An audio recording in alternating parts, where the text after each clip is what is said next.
Okay, I just saw the Barbie movie. Okay, I was so confused. I don't know if I liked it. I don't know if I didn't. Barbie's character, super good. Margot Ritchie did it extremely. Margot Robbie. Margot Robbie is an insanely talented woman. I freaking loved her. After the kill your baby montage, and then it went into the Barbie scene where she was waking up in the morning, getting her perfect toast out of the oven. It was literally so perfect. That was brilliantly directed.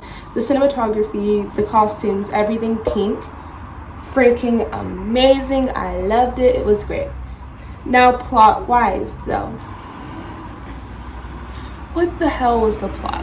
I get it, like, Barbie is Barbie. She lives in a perfect Barbie female-run world. Then she goes to the real world. And then there's an underlying plot B, the mother-daughter relationship. And then Ken's in love with Barbie. That's plot C, which weaves into plot A. Ken makes a misogynist world, and then Barbie's like, this is not okay. Let's turn it into female world with her new friends she brought along the way that she needed to bring so she did not get cellulite.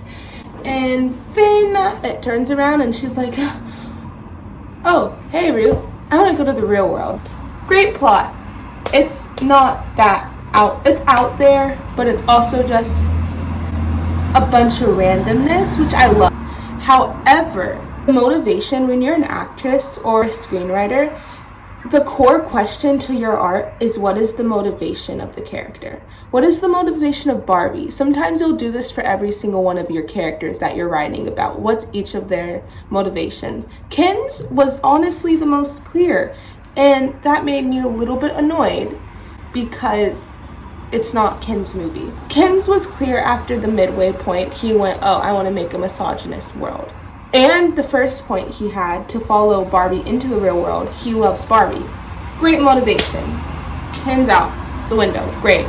Barbie, on the other hand, is so superficial that her motivation is to get rid of her cellulite and fix her flat feet. They experience the real world for like 5 seconds, and then the mother sees Barbie. How does the mother know that Barbie is Barbie? You have to get some therapy if you think your drawings are coming to life. And then she went, great, Barbie's here. Let's find her and let's get her, this random woman, in our car. Then you need even more help. Just in your kid's presence. Who invites a random person who doesn't mold in with the rest of society into your car with your daughter that you birthed and loved so much? Now I see the root of their mother-daughter relationship. Her mother is making some stupid decisions. For all you know, that could be a crazy woman on the streets who saw you drawing whatever you were drawing, snuck into your office, opened it up, took all of your files out for a prank, and started acting like the drawings you did. Like, anyway, that was a little bit confusing, too random. And then she's like her ride or die for like the rest of the movie. She decides to go to Barbie Land, which is on another, like, I don't know if we're working with like the multiverse theory here. Ken goes first and he leaves Barbie behind because he falls in love with the world. His plot is clear. He goes back, and then when Margot goes back, it's misogynist world. And mind you, people are chasing after her. Like, the FBI isn't even chasing after her right now. It's just Mattel, which is so stupid. Wouldn't the FBI be wondering if, like, how a Barbie from a made-up dimension that you created became real? Like, it was very fantastical, and I love it. That really plays into the satire of it all. If you're really wanting to play into satire, the chase really wasn't necessary. The only reason why I say it is because it's a chase story, right? That actively engages your audience whenever you include a chase. It's amazing, well-known, overused, and used for many, many, many, many years. It's a known tactic. It's been in plays, it's been in movies, it's been in like books, right? It's a genre almost. So you include this chase. But it wasn't necessary. The reason why the chase was included was because the stakes just were not high enough. Cellulite and flat feet was not high enough. It was a pretty high stake because she's not a Barbie no more, but it wasn't high enough of a stake. And in order to fix that, she needed to fix the mother-daughter relationship, but the movie just really wasn't about that. Like, honestly, I felt like that was such a swept under the carpet topic we distributed. Anyways, chase scene. They're running after this Barbie, right? And we don't even know why. They're just running after this woman who they assume is Barbie, which could just be a random human flopping around. And like, I get it, it's LA. People in LA believe weird shit. Like, they believe such weird things. Because I can say that because I'm from LA.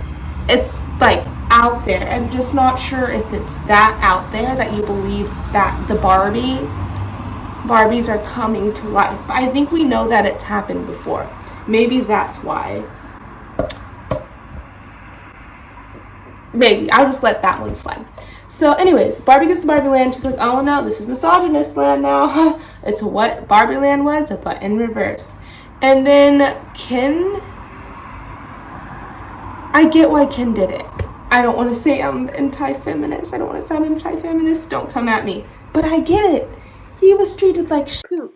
Long story short, there's this random crazy Barbie who lives in this random cuckoo house that's actually kind of cute and I kind of want it. And she's with some Barbies, and then mother has a heart-to-heart with daughter. I forgot their name. And then they touch other people's hearts with the mother's story. And then all the Barbies become feminists and take over the world because Ken is too dumb to do anything.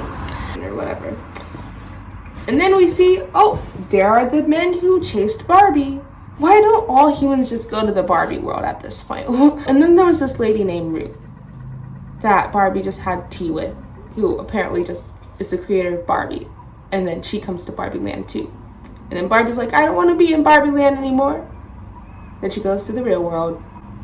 This movie could have been called The Real World. Anyways, it was just a bunch of random stuff. The chase never gets resolved. Ken is so stupid in it. Like, stop making men stupid in movies. And I get it. I get this wasn't about Ken. But I also don't think it poured 100% of a negative light on men. And the reason why I say this is, yes, Ken was dumb. I hate when men are portrayed dumb in film because it really does rub off on men. I grew up without a father. I know the terrible repercussions that media that our men are consuming will have on this.